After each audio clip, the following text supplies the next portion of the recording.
Hey, everybody, and welcome back to Total World Domination, the podcast where we dive into creativity, culture, business, history, and all the wonderfully chaotic things in between.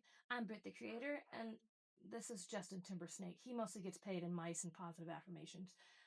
Anyway, today I want to ask you a question, and I don't want you to answer it right away. I want you to actually sit with it for a minute. When did hobbies stop being enough? Not profitable, not productive, not educational, not content, just enough. When I was growing up, people had hobbies, real hobbies.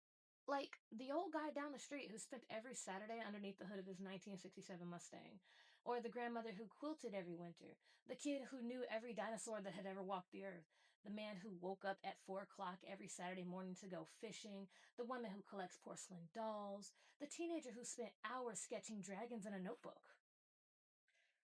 None of those people were trying to be influencers. Nobody asked them what their engagement rate was.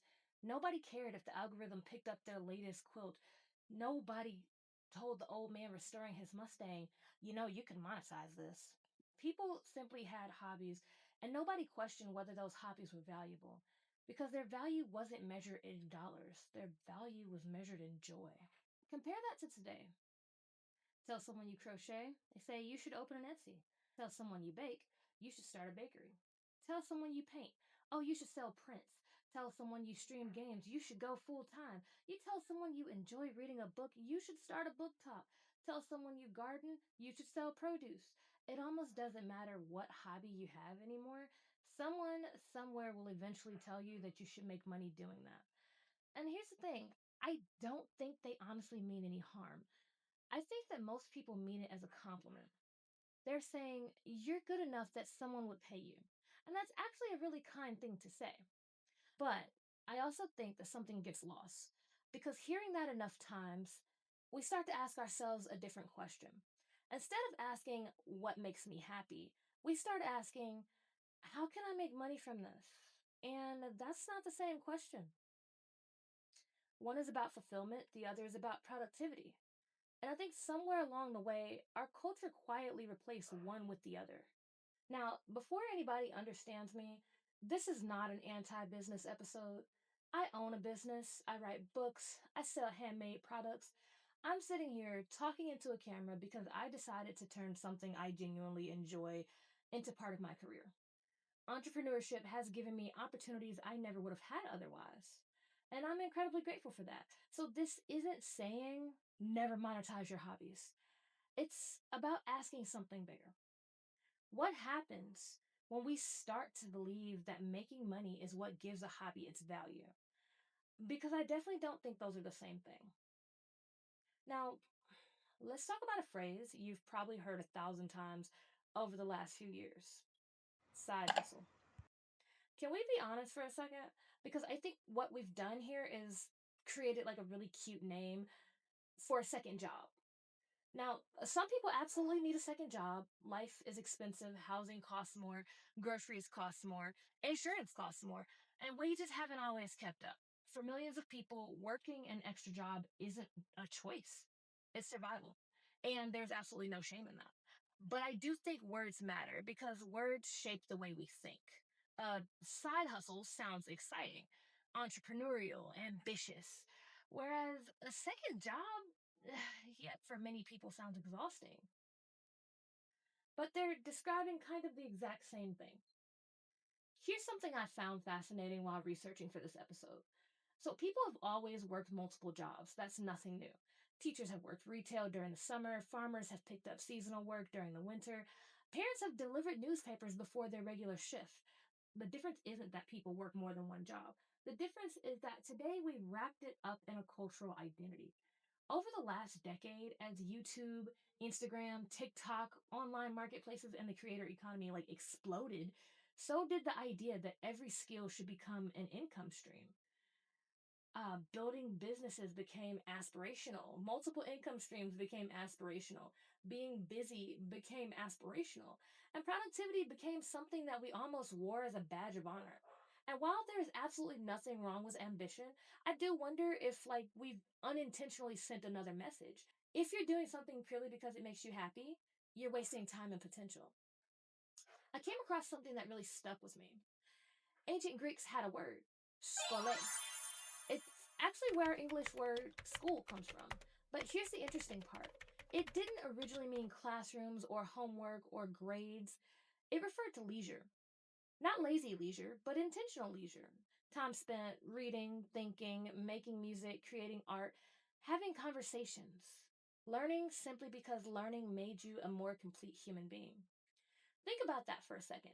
One of the greatest civilizations in history believed that leisure wasn't the opposite of productivity. It was part of becoming fully human. I wonder what they would think about a world where even our hobbies need business plans. And maybe that's why so many people feel exhausted. Not because we're lazy, not because we're weak, but because work no longer ends when we leave work. We work our jobs, then we work our side hustles, then we work on content, then we answer emails, then we manage our social media, and then we optimize our morning routines, then we optimize our workouts, then we optimize our sleep. We've reached a point where even rest feels like something we're trying to become better at. It's no wonder we're tired. But here's where the story gets really interesting. Because the question isn't simply, should you monetize your hobby? The question is, what happens to our brains when we do? Because psychology actually has been studying that exact question for decades. And the answer might surprise you. So, what actually does happen to our brains when we turn something we love into something that pays us? Because it turns out psychologists have been asking this exact same question for decades. And the answer is a little more complicated than you might think. There's a concept in psychology called intrinsic motivation. Now, don't let the fancy name scare you. It's actually a really simple idea. Intrinsic motivation just means you do something because you genuinely enjoy doing it. Not because you'll get a trophy, not because you'll get likes on Instagram, not because it'll look good on a resume. You do it because the activity itself is rewarding. Think about the last time you got completely lost in something. Maybe you were painting, maybe you were reading a really good book, maybe you were crocheting, maybe you were just out in the garden pulling weeds for 3 hours and somehow didn't notice time passing. Maybe you were building a model airplane or putting together a 1,000 piece puzzle. Have you ever looked up at the clock and thought, wait, it's 8 o'clock already? The psychologists call that the state of flow. It's the feeling where the outside world sort of disappears. You're not thinking about your email, you're not thinking about work tomorrow, you're completely absorbed in what you're doing. And honestly, those moments are becoming surprisingly rare. Now, here's where things get a little more interesting. Back in the 1970s, psychologist Edward Deci conducted a series of experiments that would become some of the most influential studies on motivation. One of those studies involved people solving jigsaw puzzles. So at first, everyone solved the puzzles simply because they enjoyed them. Then the researchers started paying one group of participants for solving them. And it seems harmless, right? You'd think that paying people would make them even more motivated, but something unexpected actually happened. Once the payments stopped, the people who had been paid actually spent less time working on puzzles than they did before. Meanwhile, the people who had never been paid kept solving them simply because they still enjoyed the challenge. That finding has been replicated in different ways over the years. It's helped shape what psychologists sometimes call the overjustification effect. The basic idea is this: when we start attaching external rewards to something we already love, our brain can slowly begin replacing the original reason we enjoyed doing it. Instead of thinking, I crochet because I love crocheting, our brain starts thinking, I crochet because people expect products from me. Instead of, I love baking cookies, it becomes, I have 12 orders due by Friday. The activity might look exactly the same from the outside, but internally, everything has changed. And I know this to be true because I've lived it. One of my favorite things to do is to cook. I genuinely love it. I love trying new recipes. I love spending an afternoon in the kitchen. I love inviting friends and family over for dinner. There's something just so incredibly satisfying about putting a meal on the table and watching everyone go quiet because they're too busy eating. And I've had people tell me for years, Britt, you should sell plates. You should cater. You should open a food truck. You could make so much money. Maybe. But the answer has always been no. Not because I don't think I could, but because I know myself, and the second someone hands me money, cooking changes. Now I have customers. I have deadlines. Now, if I wake up tired, that's too bad if someone's expecting dinner. Now there are food costs, health inspections, scheduling, marketing, customer complaints, reviews, refunds, and it stops being my happy Sunday afternoon. It starts becoming Tuesday morning at 6 a.m. because I have orders waiting. Nothing about the actual act of cooking changed, but my relationship with it did. And that's what I want people to understand. Money isn't evil. Business itself isn't evil. Responsibility isn't evil. But obligation changes the experience. Think about it this way. Imagine your favorite song, that one song that immediately puts you in a good mood. Now, imagine I told you that for the next 6 months, you have to listen to that song 8 hours a day, 5 days a week, whether you feel like it or not. Do you think you'd still love that song the same way? Probably not. Not because the song got any worse, but because repetition without choice changes the relationship. The same thing can happen with hobbies. The freedom to choose is part of what makes them enjoyable. When choice disappears, so does the joy. Now, I want to be really careful here because I don't want anyone hearing this and thinking, so I should never turn my hobby into a business? Because that's not what I'm saying. Some people absolutely thrive doing what they love for a living. Some artists are happy when they're creating professionally. Some bakers really do dream of opening a bakery. Some writers always wanted to publish books, and some photographers can't imagine doing anything else. And that's wonderful. But the difference is that they made that choice intentionally. Not because society convinced them that their hobby wasn't valuable until it was profitable. I think that's the important distinction there. Because I don't believe that the goal should be to protect every hobby from becoming a business. I think the goal should be protecting our freedom to have hobbies that never become one.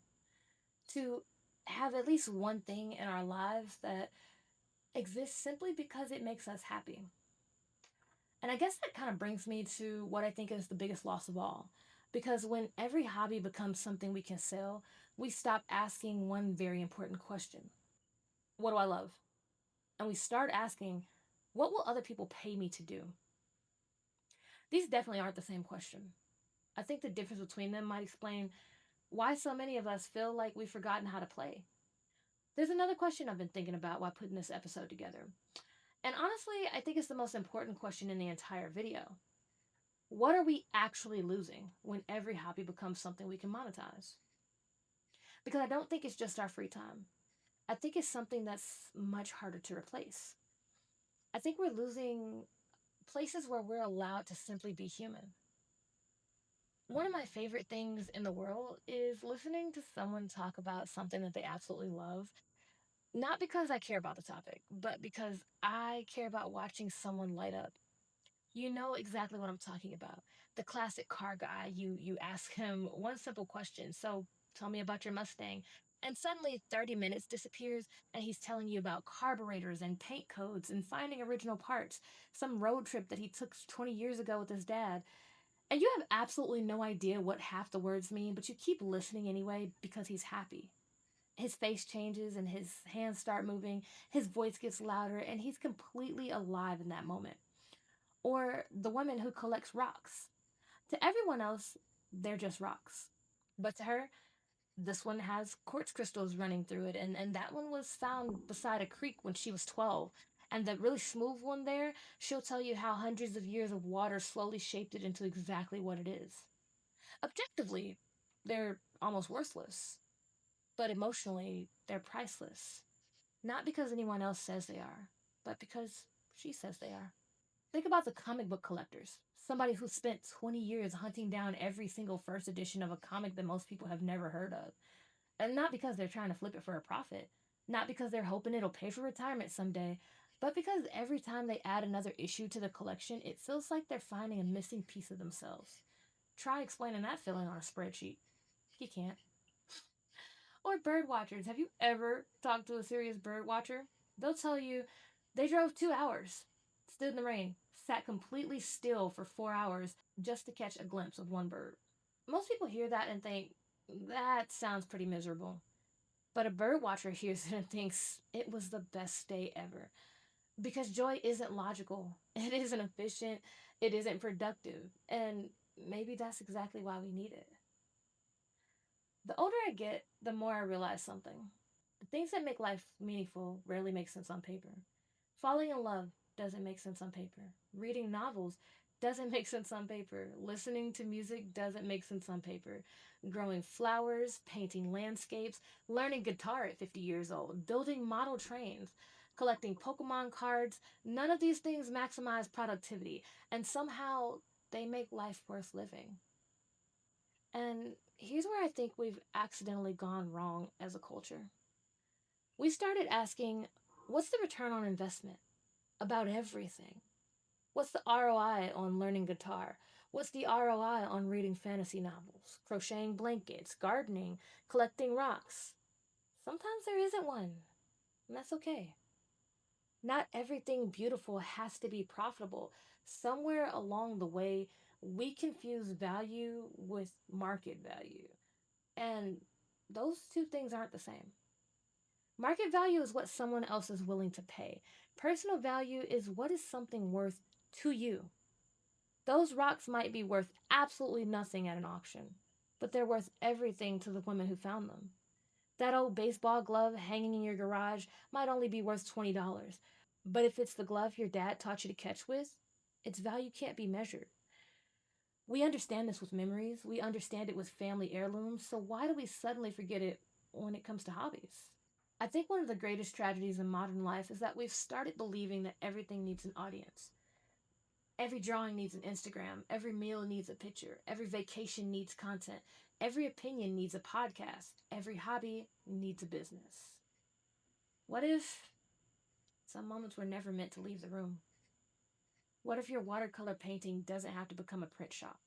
What if your cookies don't need customers? What if your garden doesn't need to go to a farmer's market? What if your crochet project never gets sold? What if the only person who benefits from your hobby is you? Would that still make it worthwhile? I think the answer is yes. Actually, I think that's what hobbies were always supposed to be. Not a resume, not a revenue stream, not content, a reminder. A reminder that at the end of the day, you're more than your job, more than your paycheck, more than productivity, more than your follower count or business. You are a human being, not a machine. Machines produce. Humans play, humans create, humans explore. Humans collect strange little rocks because they sparkle in the sunlight. And honestly, I hope that we never lose that. You know, when I sat down to film this episode, I thought it was going to be about hobbies. But I realized it's really about permission. Permission to do something simply because it brings you joy. Permission to spend an afternoon reading a book you'll never review online. Permission to paint something that never hangs in a gallery. To crochet a blanket that you'll never sell. To bake cookies that never become a business. Because maybe, just maybe, the most valuable parts of our lives aren't the ones that make us money. They're the ones that remind us that we're alive. And I hope if you take one thing away from today's episode, it's this: you don't have to earn the right to enjoy your own life. Your hobbies don't need permission. They don't need customers or followers or a business plan. If one day they grow into something bigger, then that's wonderful. Build the business, write the book, open the shop, chase the dream. But don't ever let anyone convince you that your hobby only became valuable the day someone offered to pay for it. Its value was never in what it could earn. Its value was always in what it gave back to you. So maybe this week, do one thing just because it makes you happy. Not because it's productive, not because it'll make a good Instagram post, not because it'll help your career, but just because it reminds you what joy feels like. And honestly, I think the world could use a little more of that. If you enjoyed today's episode, don't forget to like and subscribe, and remember, one day I fully intend to rule the world. But for today, we're all just friends, so enjoy it. I'll see you in the next one.